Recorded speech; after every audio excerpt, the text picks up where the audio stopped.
I sat at the dinner table hiding my bruises, but my brother returned that night with a plan that changed everything. Dinner was supposed to feel safe, a familiar ritual where we could pretend everything was normal. But tonight, like so many others, it felt like another performance I had to get through without slipping up. The clink of cutlery, the occasional forced laugh, the gentle hum of conversation, none of it matched the panic thudding beneath my skin. Daniel was talking about the new contractor he hired, and Amanda was nodding along, sipping her wine. Adam, seated to my right, had his hand under the table. At first, it rested on my knee, light, almost reassuring, but that illusion shattered when his grip tightened, his fingers pressing hard into the bruises he'd left there days earlier.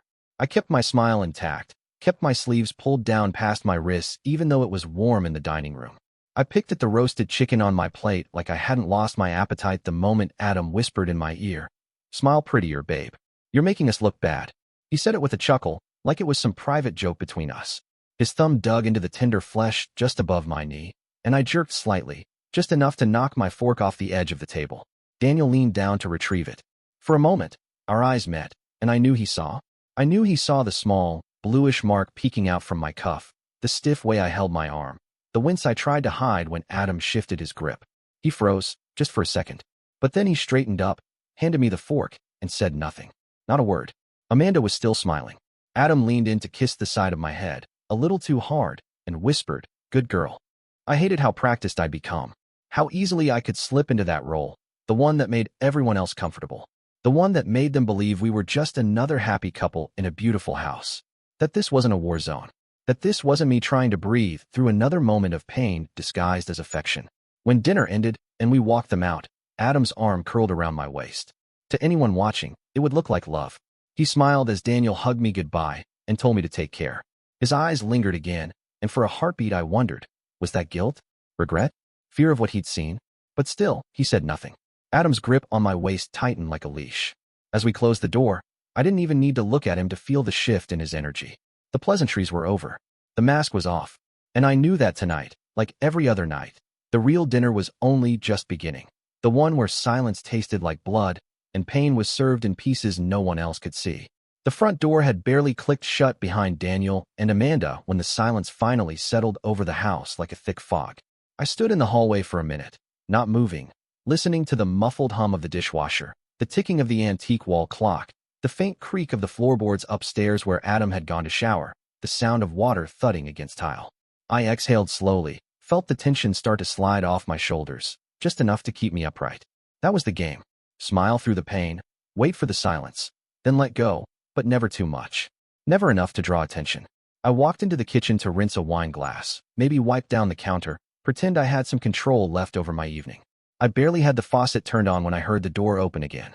For a second my stomach flipped. Had Adam forgotten something? Come back down to catch me not doing something? But then I heard his voice upstairs, still moving around. The second set of footsteps was slower, heavier, more deliberate.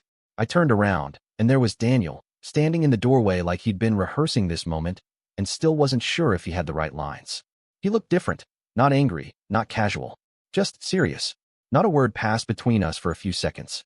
I could feel my throat closing up, like my body already knew what was about to happen before my brain caught up. "I came back," he said quietly, like he was apologizing for something. "Melanie, what's going on?" The wine glass in my hand slipped under the stream of water and began to overflow, but I didn't move. My breath caught in my chest. My fingers tightened on the glass until I thought it might break. And then it just happened, like my body took over and dragged the words out of me before I had the chance to stop them. "It's been 3 years," I whispered, barely able to hold my voice steady. 3 years of walking on eggshells. 3 years of being told I'm nothing. That I ruin everything. That I should be grateful anyone even puts up with me. My throat burned, and I kept going anyway. He controls everything. My money, my phone, my schedule. He checks my browser history. He decides what I wear, who I see. And when he gets bored of controlling me with words, he uses his hands. Daniel's face shifted slowly, like he was watching something awful unfold in real time. No blinking, no speaking, just absorbing. My hands were shaking now, the water running too hot over my knuckles, but I couldn't let go of the glass. He doesn't hit where it shows. Not always. Sometimes he does it when I laugh too loud, or when I say something he doesn't like. Sometimes just to remind me that he can. The tears didn't come in sobs. They came silently, sliding down my face while I stared straight ahead, ashamed of how easily they spilled. I wiped them away with the back of my wrist, embarrassed, angry, relieved, all of it crashing in at once. I didn't want you to see. I didn't want anyone to see. That's when I noticed we weren't alone. Behind Daniel, a woman stepped forward. She looked about my age, maybe a little older, with eyes that had seen far too much and still held firm. Her name was Rosalind, he said, and she gave me a small nod like she already knew more than I'd said out loud. I run a network of shelters, she said gently. We help women leave situations like this. Quietly. Safely. You don't have to stay here. Not another night. If you're ready, we can help. My knees went weak, and I had to grip the edge of the sink to keep from collapsing. It felt like someone had just pulled the oxygen back into the room after years of holding my head underwater. Someone knew. Someone believed me. And even more than that, someone had a way out. Daniel didn't say anything else. He just stepped forward and rested a hand lightly on my shoulder. No pressure. No urgency. Just a presence. Something solid. I didn't know if I was ready. But for the first time in years, I knew I wasn't alone. And maybe that was enough to start. I didn't sleep that night. I lay in bed next to Adam, staring at the ceiling while his breath came in deep, slow waves, completely at ease. The bruises on my thigh throbbed with every small shift of my weight. I kept imagining all the ways it could go wrong if I left. I thought about the bank accounts he controlled, the car that was in his name, the apartment lease I had never signed because he told me it was simpler that way. I thought about the passwords he had changed, the friends he'd slowly turned me away from with careful comments and sideways accusations until I didn't even know who I could call anymore. And then I heard his voice, clear as if he were whispering it all over again. If you ever try to leave me, no one will find you. You'll just disappear. I know people. You'll vanish, and it'll be like you never existed. That was his favorite threat. Not shouted in anger, not screamed in a fit of rage. No, he said it with a calm smile, like it was just a fact. Like gravity. In the morning, I sat on the edge of the tub while he showered, pretending to do my makeup, and I stared at the woman in the mirror. I didn't recognize her anymore. Her eyes were sunken, skin pale from stress and lack of sleep, lips tight with the constant effort to hold it all together. She looked like someone waiting for permission to breathe. Later that day, I met Rosalind at a park across town. I wore sunglasses even though it was cloudy, pulled a hoodie tight around my face just in case someone saw me.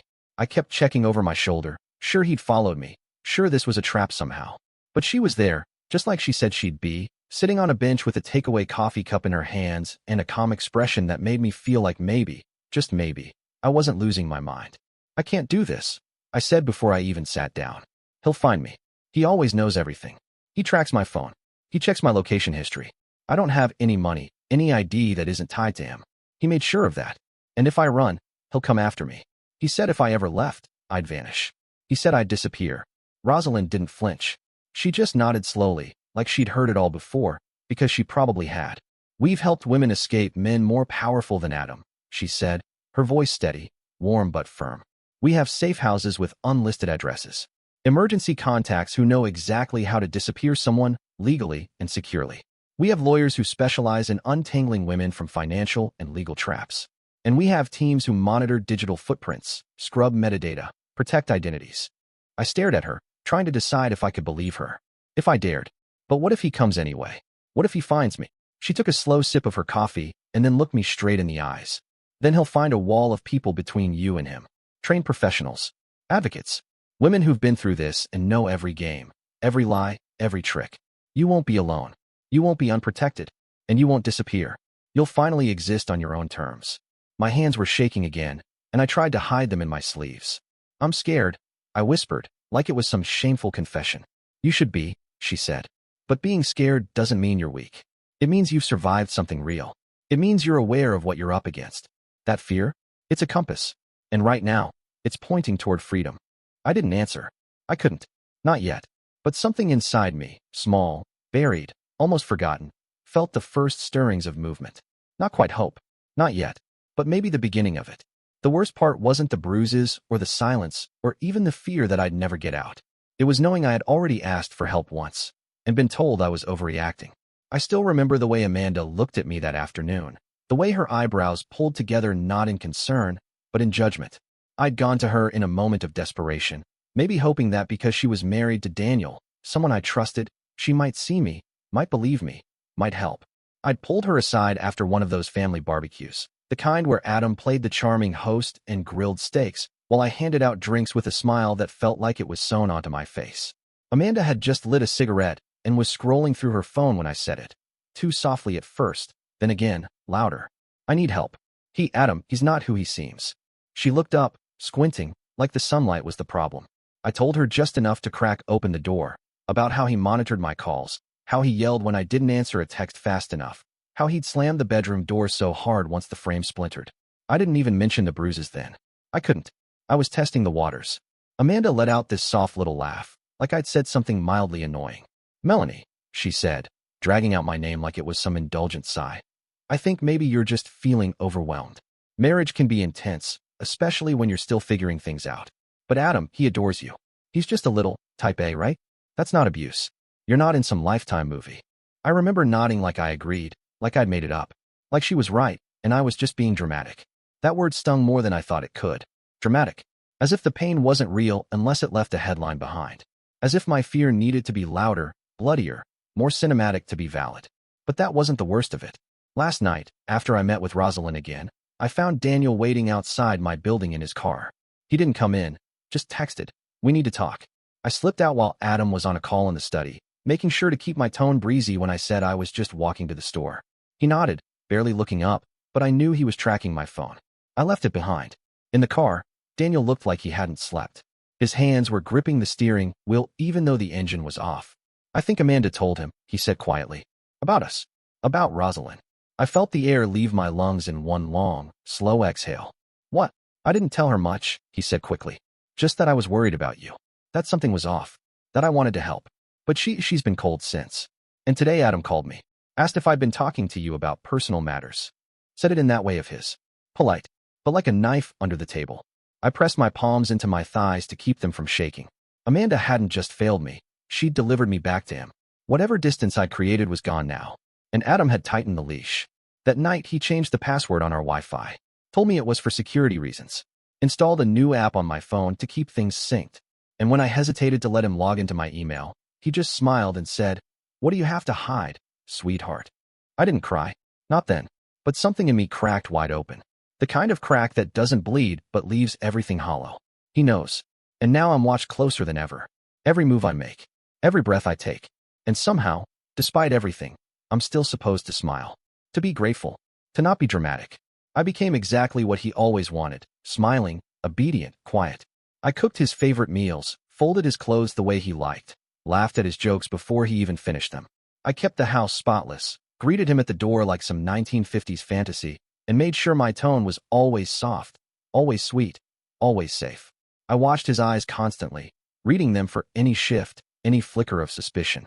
Because now I wasn't just surviving, I was planning. And he couldn't know.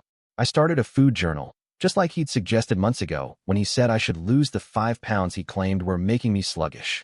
I filled the pages with calorie counts and recipes clipped from magazines, but buried between notes on portion sizes and protein intake were dates, times, and incidents. Bruises described in detail, moods tracked in silence, his words recorded verbatim beneath a column titled Emotional Triggers. He never bothered reading it. He thought it was boring, feminine, beneath his attention. I began taking photos in the bathroom mirror after my showers, where the bruises were most visible. Purple blooming across my ribcage. Red fingerprints on my thigh. A split lip hidden under nude gloss. I used an old foundation compact I never threw away, one with a broken mirror just angled enough to catch what the main one couldn't. I emailed the pictures to myself from the work computer I only used when he wasn't home, and then deleted every trace. I recorded audio clips too, short bursts when he thought I was humming to a podcast. His voice, low and cold, telling me I was worthless, that I made him do this, that I was lucky anyone wanted me. I found an old disposable phone at a corner store, bought it with cash while pretending to fumble for the right change like I was distracted. I kept it in a tampon box in the linen closet behind a row of neatly folded towels. One place he never touched because feminine products made him uncomfortable. I gave Rosalind the number and only turned it on when the house was empty or when he was passed out after drinking, snoring loud enough to cover the tap-tap of my thumb against the keypad. We didn't talk much. It was too risky. Just texts. She'd check in, "You okay?" And I'd answer with a single word or emoji that meant everything. If I didn't reply in 12 hours, she'd ping Daniel, who'd pretend to drop by just to borrow something. Living like that changes you. You become hyper-aware of every detail. You start keeping score in your head. How many smiles per hour? How many compliments you give before he softens? How many minutes of eye contact before he says you're being clingy? It's like dancing on broken glass with a smile so convincing, you almost forget you're bleeding. But I couldn't stop. Because every entry in that journal, every audio clip, every photo, it wasn't just evidence. It was a lifeline, a map, a blueprint out of the life he built around me like a cage disguised as a home. And someday, when the moment was right, I knew I'd need all of it. Because Adam made sure no one would believe a word I said unless I had proof carved into every minute of my silence. It was a Wednesday. I remember because I'd circled that date on the food journal with a red pen the week before. Not for any particular reason, just a gut feeling. I'd learned to trust those. The sun had barely dipped below the trees outside the kitchen window, casting long golden shadows across the countertops. I plated his dinner carefully, the way he liked it. Medium rare steak, rosemary potatoes, and grilled asparagus arranged in perfect symmetry. I even warmed the plate so it wouldn't be restaurant cold. But when he cut into the steak, his fork scraped the porcelain and he paused, his jaw tightening. "This is overcooked," he said, and even though the steak was still pink, I knew what was coming. "I'll make another," I offered quickly, reaching for his plate, hoping to de-escalate before it turned into something. But I didn't move fast enough. He stood, slow and deliberate, like a man making a decision he'd already rehearsed. I barely had time to step back before his hand cracked across my face, open-palmed, hard enough to rattle my teeth. The plate hit the floor and shattered. I hit the cabinet behind me and slid down, tasting blood on my tongue. "You ruin everything," he said, standing over me like a judge pronouncing sentence. "You always ruin everything." When he finally left the kitchen, muttering about the gym, about needing air, I didn't cry. I didn't even move for a few seconds. I just reached up, touched my cheek, and felt the swelling already rising. Then I got up. I stepped carefully over the broken plate, locked the bathroom door, and pulled the disposable phone from the tampon box. I sent one text to Daniel. Apple cinnamon. That was the code. We'd agreed on it weeks ago, innocuous enough to mean nothing to Adam if he ever saw it, but specific enough to trigger the plan. Then I opened the food journal and wrote. 6:48 p.m. Adam hit me in the face for overcooking his steak. Plate shattered. Blood from inner lip. Log. That was the last straw. The tipping point. The line I didn't know I'd been drawing until he crossed it. Within the hour, Rosalind was in motion. Her team had mapped the entire layout of the house based on floor plans and my notes. There was a burner car hidden a few blocks away with a full tank and a new ID waiting in the glove compartment. I already had a small duffel bag in the trunk of my car packed with essentials, clothes, cash, copies of my documentation, and every piece of evidence I'd collected over the past months. All tucked behind a panel in the spare tire well where Adam never looked. Daniel coordinated with the police through Rosalind's contacts. They needed me to be gone before they came in. Adam had a gun, several in fact, and a reputation for control. They didn't want to risk him turning violent once he realized I was gone. Everything had to be seamless. That night, when he came home and passed out after 2 beers and some quiet muttering about the ingratitude of women, I waited 30 minutes. Then I slipped out, moving like my body didn't even belong to me anymore. I took only what I needed. Left my wedding ring on the bathroom sink. By the time the sun rose, I was gone. And for the first time in years, I wasn't afraid. I wasn't trapped. I wasn't silent. I was ready. And this time, I had everything, including my voice. I woke up before the sun, like always. I moved through the house in quiet motions, making the bed with military precision, fluffing the pillows just so, reheating coffee so the house smelled warm when he walked through the door. I painted on the smile early, like armor. The kind of smile that doesn't touch your eyes but convinces anyone looking that everything is exactly as it should be. I hummed while I folded laundry. I laughed softly at the news headlines. I wore the dress he liked, the one with the low back and the soft fabric that clung to my ribs where the bruises had just begun to fade.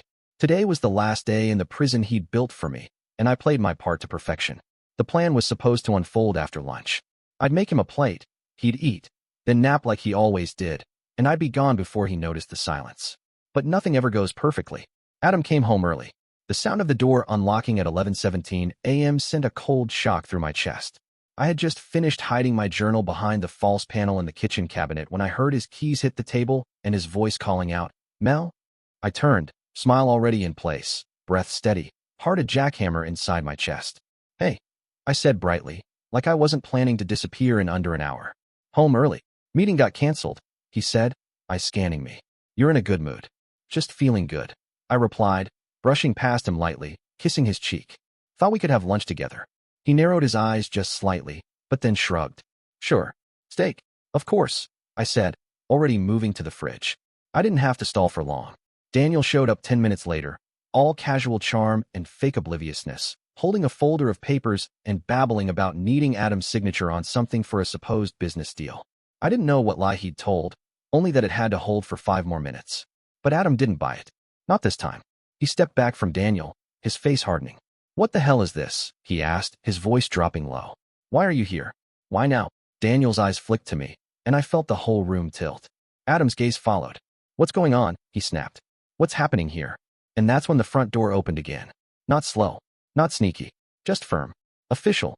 A man in a brown trench coat and badge stepped in, flanked by 2 uniformed officers. The detective's voice was calm and practiced. "Adam Reed, we have a warrant for your arrest." Adam spun, incredulous. "For what?" "Fraud, embezzlement, and multiple counts of domestic battery," the detective said, stepping forward, slipping a paper from his folder like a magician drawing a final card. "You're coming with us." Adam looked at me, betrayal breaking across his face like a storm. He took a step forward, and for the first time in years, I didn't move. Daniel did. And so did the detective, who put a hand on his chest and pulled out cuffs. Adam started yelling then, spitting curses, calling me names, screaming about how I'd ruined his life, about how I didn't understand what I was doing, about how he'd make sure I regretted this. But the words meant nothing anymore. Not in that moment. They put him in handcuffs right there in our foyer. The same foyer where I'd once stood in a white dress, swearing to love a man who made sure I couldn't love myself. The same foyer where I'd swept glass from broken vases and pretended it was an accident. The same place where silence used to be my only refuge. As the door closed behind him, I felt it, quiet, unfamiliar, and strange. Not relief. Not yet. But the first breath of air in a house that had suffocated me for too long. I didn't smile. Not this time. I didn't have to. I didn't know him that. I just turned to Daniel, my face still, my voice steady. "It's done." The door had just closed behind the last officer when I heard her voice, sharp, indignant, echoing through the hallway like a siren. "Amanda." She didn't knock. She barged in like she owned the place, heels striking the hardwood like hammers, her face twisted in a mix of outrage and disbelief. She didn't look at me. She went straight to Daniel. "What the hell did you do?" she snapped, her voice rising with every word. "You humiliated him. You humiliated all of us. This is our family, Daniel. You've destroyed it." I stood frozen in the living room, my cheeks still aching faintly, hands clenched at my sides. I had no words left for Amanda, not after everything. But Daniel didn't flinch. "No, Amanda," he said, quietly at first, then louder as she kept coming toward him. "You destroyed it. When you chose to protect your image instead of my sister. When you looked her in the eye and called her dramatic. When you told Adam what I was planning." Amanda scoffed, but it was the kind of sound people make when they don't have a defense left, just noise. "I was trying to stop you from ruining our lives," she snapped. "You've let her manipulate you. Don't you see? She wanted this." My jaw clenched. I'd been silent for so long. But even now, even here, she was still trying to paint me as the villain. And Daniel wasn't having it. "You knew," he said. "You knew exactly what was going on. You saw the bruises. You heard her voice. And you turned your back on her. You let him keep hurting her, and then you warned him. You didn't protect this family. You protected a monster." Amanda's face shifted, shocked, like she hadn't expected him to speak with that kind of clarity, that kind of finality. Her mouth opened, then closed. She looked at me finally, and I saw it there. Contempt. Yes, but also fear. Like for the first time, she understood the weight of what she'd done. Daniel didn't wait for her to reply. He stepped forward, his voice steady. "We're done," he said. "This marriage? It's over." Amanda flinched like he'd struck her. "You don't mean that," she said, her voice suddenly small. "I do," he replied. "You made your choice a long time ago. And now I'm making mine." He turned to me then. Not with pity, not with sadness, but with something stronger. Solidarity. Recognition. Truth. Amanda stood there for a second longer, stunned and silent. Then she turned on her heel and left, the sound of the door slamming behind her sharp and final. And just like that, the last illusion shattered. The truth wasn't hidden anymore. It stood exposed in the center of the room, raw, ugly, undeniable. And even though I was still standing in the wreckage, I could finally see the light through the cracks. It's been 8 months. 8 months since the cuffs snapped around his wrists. Since I walked out of that house and didn't look back. Since I stopped surviving and started breathing. The bruises are gone now, at least the ones on my skin. The others, the ones hidden under years of silence and obedience, they still ache sometimes, but I've learned how to carry them without letting them weigh me down. I own a book cafe now. Small, sunlit, tucked into the corner of a quiet street where the noise of the past can't quite reach. The smell of fresh coffee and paper and cinnamon hangs in the air like a promise. I called it the second page. People think it's just a clever name. But to me, it's a beginning. A space carved out of chaos and rebuilt with my own hands. The shelves are filled with stories, some fiction, some real, all of them reminders that we're not alone in our pain or in our healing. And in the back, tucked behind a frosted glass door, there's a room we don't advertise. That's where the real work happens. That's where the women come. Every Thursday night, we sit in a circle, no judgment, no pressure, just presence. Some cry, some scream, some can't speak at all yet. And I get it. I've been all of them. We talk about freedom like it's something fragile, like it can break if you grip it too hard, but we hold it anyway. Together, the cafe finances 3 of Rosalind's shelters now. Quiet money, no fanfare. We just funnel part of every sale, every event, every book club fee directly into safety, into gas cards and motel stays and emergency phones and legal fees. It's not charity. It's survival passed forward. And the journal, the food diary that never really was, ended up in the hands of a publisher through one of Rosalind's friends. They took out names, changed places, left in the bruises and the timestamps and the cold, clinical way I documented my own pain like it was someone else's story. But it wasn't. It was mine. And somehow, that truth made it powerful. Women started emailing, writing letters, walking into the cafe and asking if I was the voice in the book. Most didn't even need an answer. They just sat down. We didn't need to say anything. I never thought I'd have a mission. I used to think surviving was the end goal. But now I know it's the starting line. And every time I unlock the cafe door in the morning, every time I hear that little bell ring, every time a woman looks me in the eyes and says, "I didn't know I could leave," I know I'm exactly where I need to be. I am free. And I'm not just holding the door open behind me. I'm tearing it off the damn hinges. Rosalind stopped by the cafe just after closing, the way she does when she wants to talk, but doesn't want to make it formal. She waited until the last customer left, then helped me flip the chairs and dim the lights. She never rushed these moments. She always let the silence do its work first. We stood by the front counter, wiping down the espresso machine. She reached into her bag, pulled out a folder, and laid it between us like it was nothing more than a receipt. "I want you to run the network," she said. "We're expanding. We need someone who's been there, who knows what it means. Someone they can trust. Someone like you." I stared at her for a long moment. Not because I didn't know what to say, but because something cracked open in me right then. Something soft and quiet and unshakably strong. She wasn't just offering me a job. She was giving me a new kind of ownership. A new kind of power. Not the kind that dominates, but the kind that rebuilds. I didn't hesitate. I nodded once. "Yes," I said, and I meant it with every piece of who I'd become. That night, I walked home with my coat zipped up to my chin, the cold biting in that early winter way that makes everything feel sharper. My apartment was quiet when I entered. No shouting. No pacing footsteps above me. Just the creak of the floor as I moved. The warmth of the lamp I left on by habit. The stack of books on my table with folded pages marking the lives of other women who'd made it out too. I turned the deadbolt and paused. For a long time, that sound, the sharp click of a lock sliding into place, used to fill me with dread. It meant isolation, traps, being cut off. But now it meant something else. Now it meant I was safe. That no one could enter without my permission. That I owned my space, my body, my voice.